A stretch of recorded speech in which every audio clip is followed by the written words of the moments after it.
Welcome to another edition of NFL Draft Preview presented by Verizon. Ethan Greenberg, Dane Brugler back in action.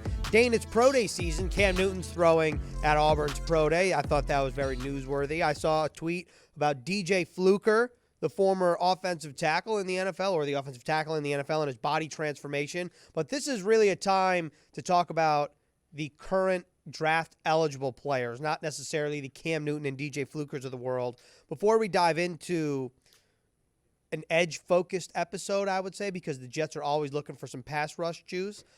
What is the benefit from your eyes of a pro day, and what are you looking for? You know, the combine is in the past. This is really one of the last times that scouts can evaluate somebody in person.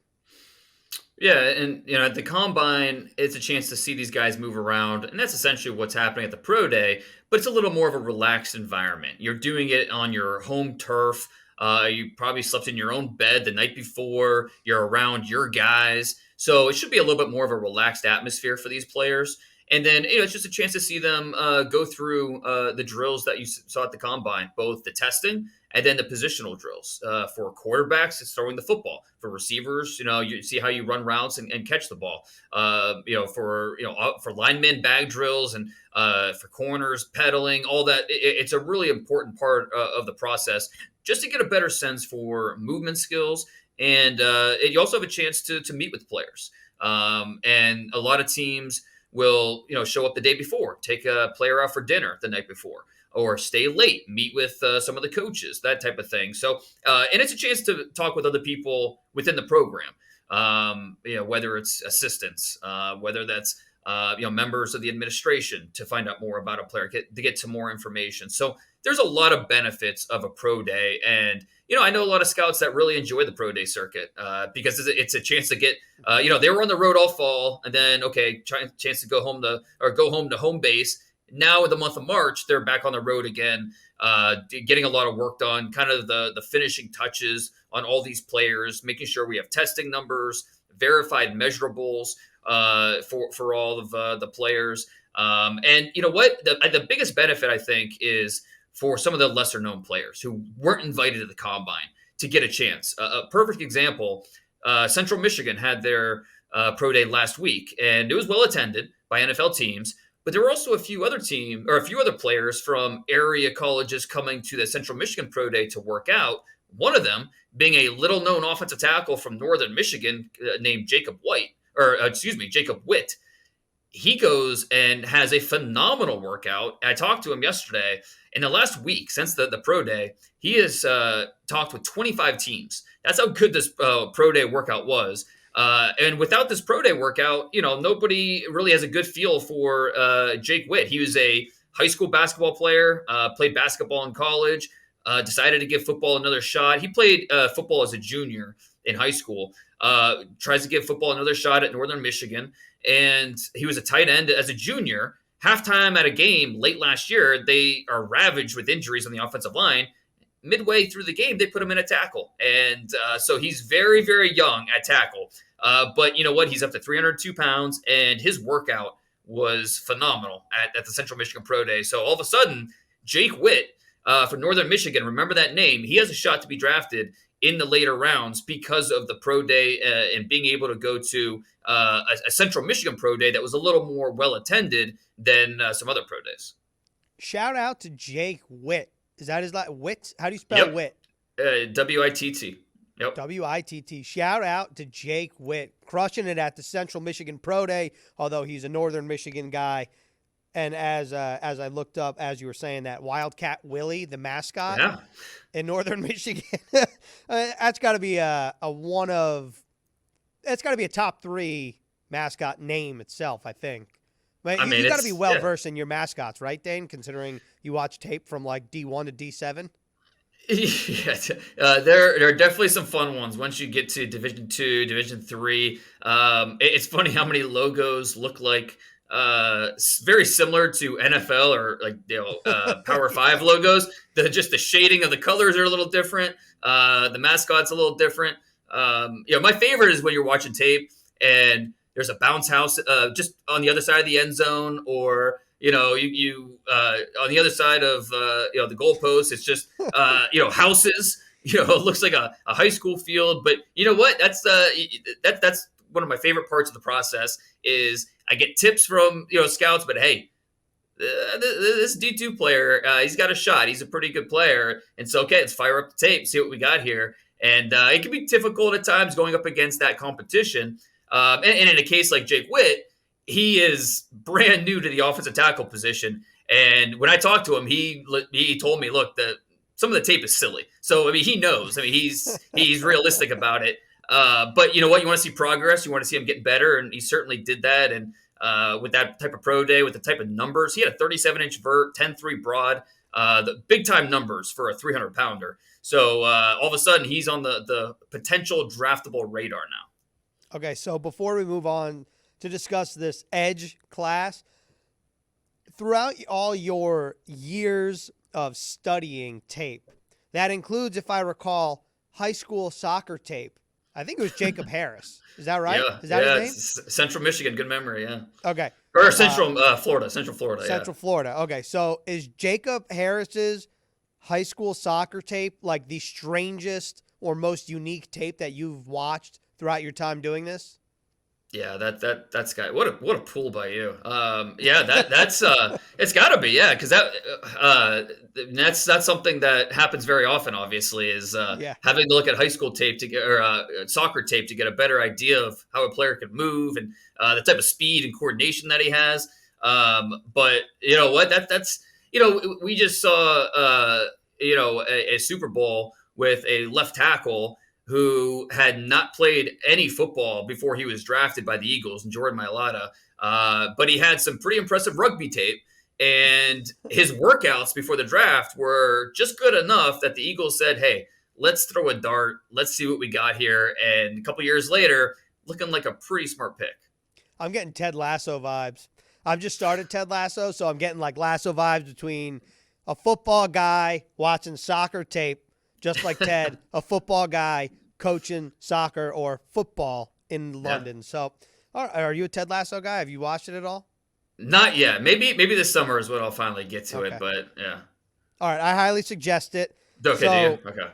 Okay. Yeah, I do. I've only heard good things. It's a breeze. Yeah. It's a breeze to get through. It's easy to watch the 30-minute episodes, and it's just like it's heartwarming. It pulls at the heartstrings. It makes you laugh. Like, I don't laugh out loud at a lot of TV shows. I'm like audibly laughing watching this show. And Matt Sikoff, our technical producer, says highly recommended, all capitals, like 1,000 exclamation points. So let's bring that same energy to talk about this edge group. And headlined, I would say, by Will Anderson, probably not an option for the Jets at 13, as the Jets right now own the 13th overall pick. And I want to use a mock draft of Daniel Jeremiah's as a launching pad to discuss this edge group.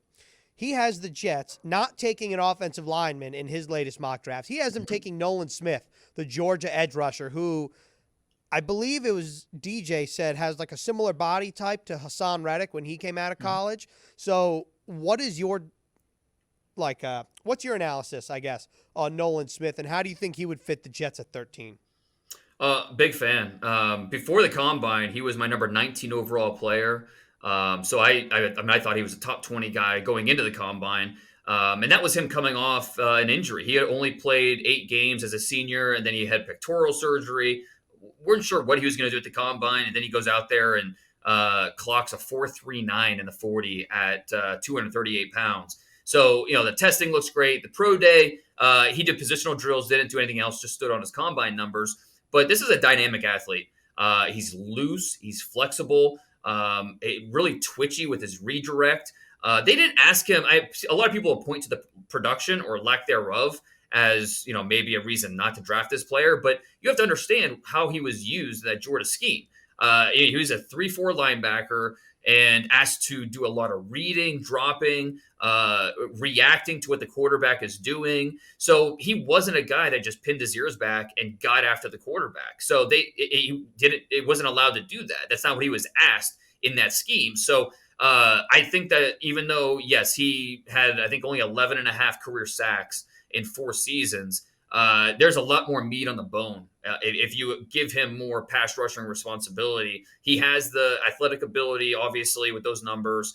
It's just a matter of coming up with a more efficient rush plan. He's a very physical player, so he's very good against the run, but he tends to rush guys down the middle instead of setting them up. And, talking to David Pollock, former Georgia great, former NFL player, now on ESPN College Game Day, he has been a close mentor for Nolan Smith, and has talked about how he all the things that he does great. He's an engaging human. All these things are awesome. It's just he needs to be a little bit better with the pass rush sequencing and coming up with that better plan to just be more efficient. So as long as he can do that and develop in that area, he's got everything else you want. He's maybe not the ideal size at 6'2" and a quarter, 200, right around 240 pounds, just under 33-inch arms. So maybe you wish he was a little bit bigger. But with that type of juice off the edge, I'll take my chances with a guy like that who's that explosive, has power in his hands, all the diverse tools that he has to offer. Yeah, I'd feel very comfortable drafting Nolan Smith anywhere in the top 20 picks. Okay, so that you kind of led me to my next question. The size, like how much of a concern is that for you, for scouts that you've talked to, knowing that he's an undersized rusher, but then also knowing that he played in the SEC against theoretically the closest thing to the NFL in college and was successful there, although didn't put up quite the numbers that some other guys did? Yeah, and I think that when you project a player like this, okay, can he play with his hand on the ground in a more traditional four-man front, or does he have to be off the ball as a 3-4 backer or a stand-up edge rusher? I don't think he does, but I think he's probably ideally suited for a 3-4 where it's not as easy to be reached. He can operate in space a little bit better. But I think he can play with his hand on the ground and be close to the line of scrimmage because of the power that he has in his hands. He's not super long, and again, that's a worry, a concern of his game. But he does play very strong for a guy with that size profile and with that athleticism, with the way that the agility. So he has the footwork. He can cross the face of blockers. He can. He has the power in his upper half, so he can hammer the run game, play through contact. The energy is no questions there. And he also, has got a special teams background as well. So I just think there's too many things with Nolan Smith that would stop me from picking a player like this early. Look, I'm not saying the Jets are in the edge market at 13, but the Jets always like to add juice. You look at the way their roster is constructed right now. First of all, they want guys to pin their ears back. They run 2 full rotations, so they basically have 8 starting defensive linemen when you look at it. Potentially even more than that. And right now the Jets have, in a sub-package, you have Carl Lawson, Quinnen Williams, right now probably Solomon Thomas, who just re-signed, and John Franklin. Actually, no, it'd be John Franklin Myers in the middle and Jermaine Johnson rushing. Then your other rushers would be Bryce Huff and then whoever else you have on the roster. And if there were ever somebody for Nolan Smith to learn from in terms of being an undersized pass rusher in the NFL, Carl Lawson's a pretty dang good one. He's under contract right now. This is the last year of his deal with the Jets. And just for like a height-weight comparison, if you're listening to this, Nolan Smith, Dane, you said 6'2" and a quarter or just under 6'3", about 240. Is that right? He was 6'0", 238. So 6'2" and a quarter, 238, yeah. Okay. Carl Lawson is 6'2", but he's also built like a rock of a human, and he's 265 pounds. So that's a big discrepancy there. But the thought process is still there that both undersized edge rushers, Carl Lawson, obviously a very successful pass rusher in the NFL, gets after the quarterbacks a decent amount. So with that being said, Nolan Smith, option for the Jets at 13, according to Daniel Jeremiah. Now let's move up a little bit. Real quick. The other thing with Lawson, too, is he's a short arm guy. He is not he is power packed. I mean, he was lifting weights at 2 years old. Like he's that type of guy. But he's also a short arm guy. I think 31.5-inch arms. So, Nolan Smith has a full inch on Carl Lawson when it comes to the arm length, and that matters for pass rushers. So, and to your point about maybe edge isn't a glaring need at 13, I think fans need to remember the first round is not where, okay, what's our top need? Okay, that's our first round pick. That's not how it works. That's not how teams operate. First round picks are for the next 5 years. And especially when you're talking about premium positions, whether that's corner, edge rusher, tackle, a playmaking wide receiver, you're looking for, yes, you want them to contribute right away, but you're looking at, okay, what's our 5-year plan? What's our 2024 roster going to look like? You are making picks for the now, but also more importantly, the future. And so I absolutely, I would consider edge a strong possibility there at 13 if the right guy is there. And is Nolan Smith, from everything that I've read, he seems like an impeccable human, right? Like he would be a great locker room ad. The character's great. Yeah, he's I can't remember how the scout, he called him a joyful extrovert. Yeah, just a ton of energy. Maybe too much at times, but a type of guy that is not going to bring your locker room down. That's for sure. Okay, so that is the book on Nolan Smith. And 13, would you say, is about the ceiling of where you would consider Nolan Smith? Like, no, I mean, look at the Eagles at 10. You know, the Eagles, they love pass rushers. You think about like Reddick, similar body type, right? Brandon Graham, you know, like Brandon Graham's not a big edge rusher. So I don't think that they'd be scared off by Nolan Smith's lack of elite size. I think that somewhere in the top 10, Nolan Smith's definitely a possibility. I think in my last mock draft, I had Nolan Smith going 12 to the Texans. So I think, you know, once you get past the first 7 or 8 picks, that's where I think it becomes realistic that Nolan Smith could come off the board somewhere, you know, between pick 9 and then pick, 18 or so. Okay, awesome. There you have it. Nolan Smith in the books. Now let's move up like closer to the top of the draft. You're talking about Will Anderson, Tyree Wilson. I mean, Lukas Van Ness, I guess, would be in that upper echelon as well.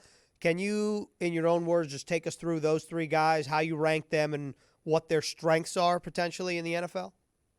With Will Anderson, he's just a outstanding player all around. He's the first true freshman linebacker to ever start under Nick Saban. Think about it this way, okay? In the history of college football, it's a lot of players, right? There have been only 41 players out of the entire history of college football who have twice earned unanimous All-American honors. Will Anderson, one of those guys. Second in Alabama history in almost every category, rushing the quarterback, behind only Derek Thomas, the legendary player. He's got the get off that you want.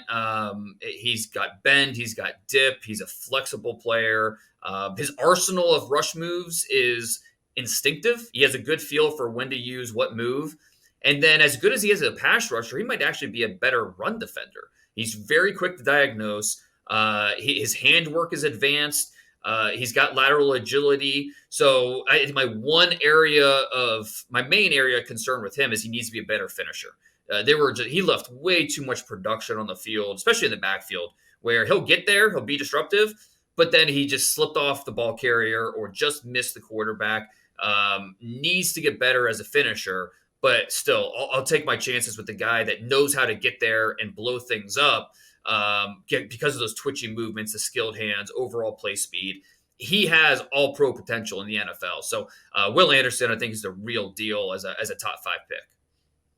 And in your answer there, you said he's the second player with unanimous All-Americans twice. Is that what you said? The 41st player in college football history. 41st in college football history. Any team, any player, any level to ever do it. So it's a rare thing. Okay. So he's incredible. Is he on the level of the Bosas coming out of college? I think they're a little bit different. But if we're just going to lump all these pass rushers together, I think he's below them. Not quite on the Bosa's level, not quite on Chase Young's level when he was coming out of Ohio State. But just behind. I don't want to make it sound like there's a huge gap. But I would say he's just behind those two. Clearly, they're not even. He's right behind. Also, correct me if I'm wrong, but I feel like when the Bosas were coming out of college, Chase Young, everyone was talking about how advanced their hand movements were, and that I think has something to do with the program, not necessarily the player. So And also Bosa comes from a line of football, so there you have it. Anyway, so that's Will Anderson. Tyree Wilson, I think, is interesting because Texas Tech is like I don't feel like, maybe I'm wrong here, outside of maybe, one guy in the NFL, hasn't really had like a first, like a top 5 pick in a long time, right? Like, who was the last Texas Tech player to be drafted potentially top 5? Crabtree, Yeah. Mahomes. Yep. But to your point, though, Texas Tech has never had a defensive player drafted top 20. So to your point, I mean, you're spot on. You think of Texas Tech, you think offense. They have never had a defensive player drafted at top 20 picks. So Tyree Wilson about to change that here in a couple weeks. And what do you think? First of all, Texas Tech love the uniforms. They're just kind of like slick. They're just kind of like they're BADASS. So hopefully that doesn't have to get bleeped out. But anyway, Tyree Wilson, what do you like about him, and why is he considered a top 10 pick in your eyes? I mean, he's the first one off the bus, right? The way he looks. I mean, 6'5" and 5'8", 271 pounds, 35, almost 36-inch arms. The way I described him in the draft guide, it looks like a yoked up Captain America. With that, he's so broad, so long, so muscular, and then he moves pretty well too. Now there are times where he comes off the ball high. That leaves him open to be washed, or players or blockers can get their hands on him. But he's so powerful that he's able to go right through them. He's so long. So when you talk about a guy with that type of initial speed, the two-step speed, the raw power, the length, those are just amazing foundational traits to build off of. Does he need to be a more crafty pass rusher? Sure, yeah, that a little more strategic with how he gets to the pocket and breaks down blockers. There's no doubt about it. But he has a lot of gifts that a lot of teams just don't have. So he is ripe for development, the type of player you think can become a Pro Bowler down the line. So that's why Tyree Wilson's being talked about as a potential top 10, even a potential top 5 player. Okay. So if he's somehow at 13, you think the Jets are like running up that card, no questions asked? It'd be pretty shocking if he made it to 14. Okay. Yeah. That's a good way to put it. Yeah, you said the first one off the bus. The way that you were describing Tyree Wilson, the Jets comparison is Michael Clemens, because Michael Clemens is the first one off the bus. He, in my opinion, he is the closest thing to yoked up Captain America. And if it were Clemens and Wilson coming off the bus next together, I think they pass the test, the eye test there. Yeah, I think the opponent's thinking about that when they strap up and get ready for the game, because talk about freaky dudes. They definitely fit that the category. So, and he's got an interesting journey to this point. He's born in Alaska, still has family there. Moved to East Texas, discovered this game of football, and he started out at A&M, goes to Texas Tech, and has just blossomed from there. And so he's a guy that, again, he's still on his way. He's not a finished product by any means, but you just don't see the level of traits that he offers very often. So what you're telling me is that Michael Clemens and Tyree Wilson overlapped at A&M. Is that right? I think so, because Wilson was there in 2018 and 2019. Yeah, Clemens was in college from 17 to 21. There you go. Oh, wow. Wow, a little reuniting in green and white. I think Jets fans would be very excited about that. So, sure. Well, another guy I just want to briefly talk about this guy before I ask you about like maybe day 2, day 3 players, if the Jets go in that direction. Lukas Van Ness. So, freaky athlete out of Iowa. I feel like when I think of Iowa and I think of recent memory, the first guy that comes to mind for no reason is A.J. Epinesa, probably because he plays for the Buffalo Bills. So, Epinesa went in the second round. Van Ness projected in DJ's mock draft, just using this as an example, he's number 10 to the Eagles right now. So what do you think about the way Lukas Van Ness plays football? And is it the standard Iowa brand, or is it something a little different where he can offer a little more on the next level? I back in November when I came out with my top 100 updated top 100 board, I had Lukas Van Ness as a top 25 player, and I heard from a lot of Iowa fans saying, "What do you? He's not even a starter for us. What are you talking about?" And I'm telling you guys, the traits. Van Ness declares, goes to the combine, and for a guy that's 6'5", 275 pounds, runs in the 4.5s. His 3-cone was right around 7 seconds, which is remarkable for that size. A 1.57 10-yard split. This is a guy that has a lot of power. He's explosive, and even though he didn't start technically for Iowa, he played starter level snaps. So, he was on the field just as much, if not more, than the guys that were out there. And that's just the way Iowa operates. They seniority type of thing. Lukas Van Ness, only a redshirt sophomore. So a young player, but again, the power and explosion that he brings as both an outside player, as an edge rusher, and then also when he reduced inside as a defensive tackle, it's something that he can really create that disruption from different angles, from different gaps. He can make plays versus the run. And he faced some pretty good offensive tackles in the Big Ten, talking about Peter Skoronski at Northwestern, talking about Ohio State's tackles with DeJuan Jones and Paris Johnson. So, this is an ascending player. I think the way I described him was, if you draft Lukas Van Ness, you're getting Leo DiCaprio right after Growing Pains, right? He hasn't hit Titanic yet, okay? He's not a global sensation. So he's on the upward trajectory, and you see Growing Pains, you're like, oh, this is a pretty good actor. This is a pretty good addition to the show, and so you're buying low, expecting the ceiling to be really, really high, and I think that's what you get with Lukas Van Ness. So if Leo had a tough time winning an Oscar, what's the NFL equivalent for Van Ness? He's just going to keep stacking good seasons. I mean, did it at Iowa. He's going to do it in the NFL, and sooner or later, you stack enough good seasons. It's like you make enough good movies. It's going to come for you. So just a matter of time for Lukas Van Ness. He's too good, and that's why we're talking about him as a top 10 pick, as a guy that has 0 career starts to his name, and yet has a good chance to be drafted in a top 10 to 12. Okay, maybe not 13. But maybe not. Maybe.